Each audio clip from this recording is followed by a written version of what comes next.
My husband ended our marriage with a text. Then I found out the truth. It was a Tuesday. Just an ordinary, forgettable Tuesday. I was in the kitchen, sleep still clinging to my eyes, making coffee like I did every morning. The hum of the kettle, the smell of fresh grounds. Everything felt routine. I was scrolling through my phone when a notification appeared. A message from my husband, Jason. I smiled reflexively. He'd been distant lately, buried in work. At least, that's what he claimed. I'd convinced myself he was just stressed, just busy. Maybe this was the message that would change that. Maybe it was an apology. Maybe he missed me. Opened it.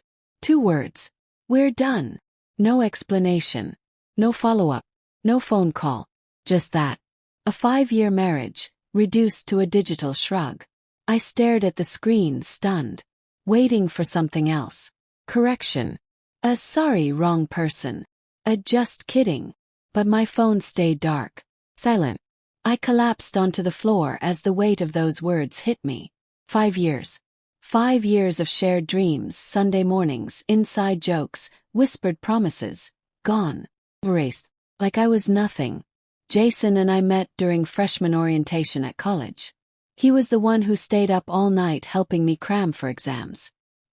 He'd make me soup when I was sick and always knew how to calm me down during thunderstorms. When he proposed under a blanket of stars on our anniversary, I said yes without hesitation. I was sure. He was my person. But after our 3rd anniversary, things began to shift. Subtle at first.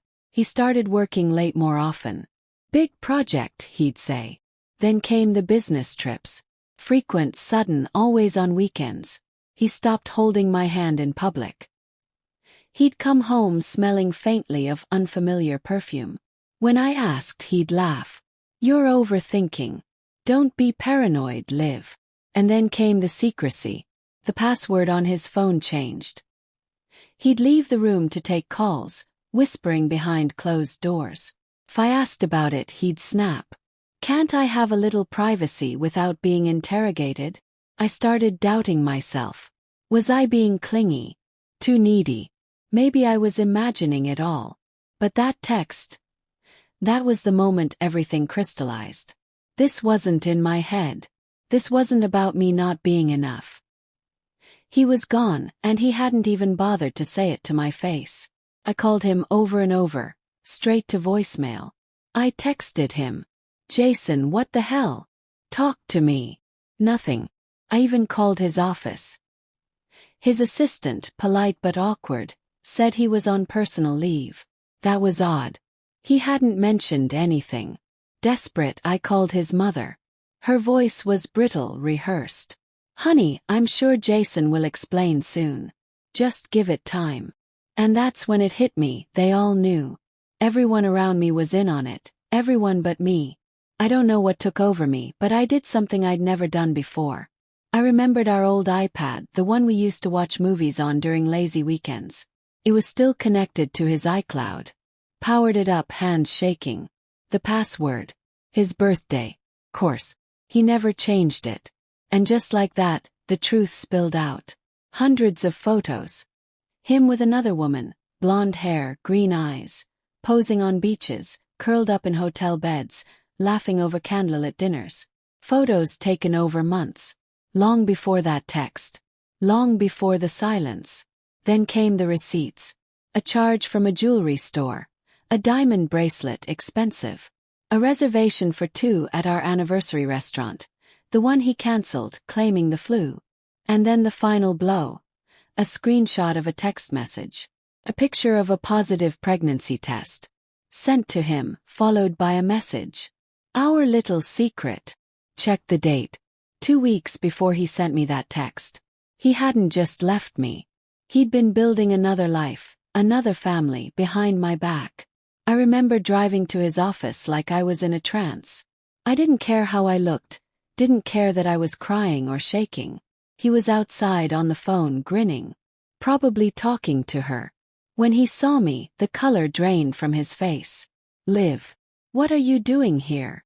I didn't speak. I shoved the iPad into his chest. Who is she? He sputtered. Denied it. Then he got angry. You went through my account. That's illegal. I laughed. Actually laughed. Illegal. You got another woman pregnant while you were still married to me. And then he said the words that will haunt me for the rest of my life. I was going to tell you after the divorce.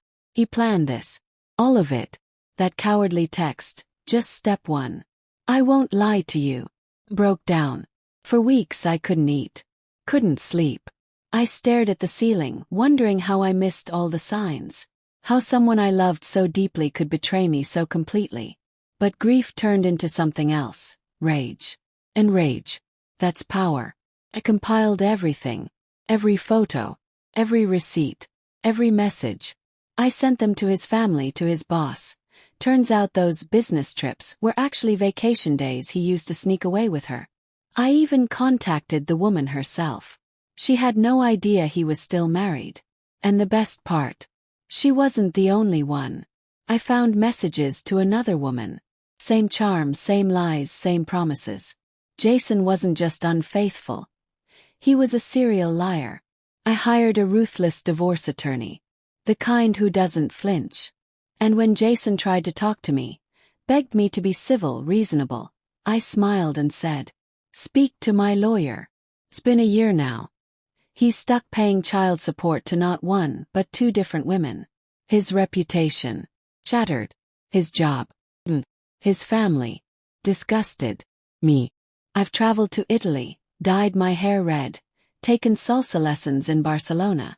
I'm rebuilding piece by piece, and I've never felt more free. So if you're reading this and your gut is telling you something feels off, listen to it. The truth always finds its way to the surface. And as for cheaters, karma doesn't need an invitation. Shows up, loud, and it never forgets. Asterisk asterisk. Mail. Wink. And to anyone hiding skeletons in their closet, sleep with one eye open.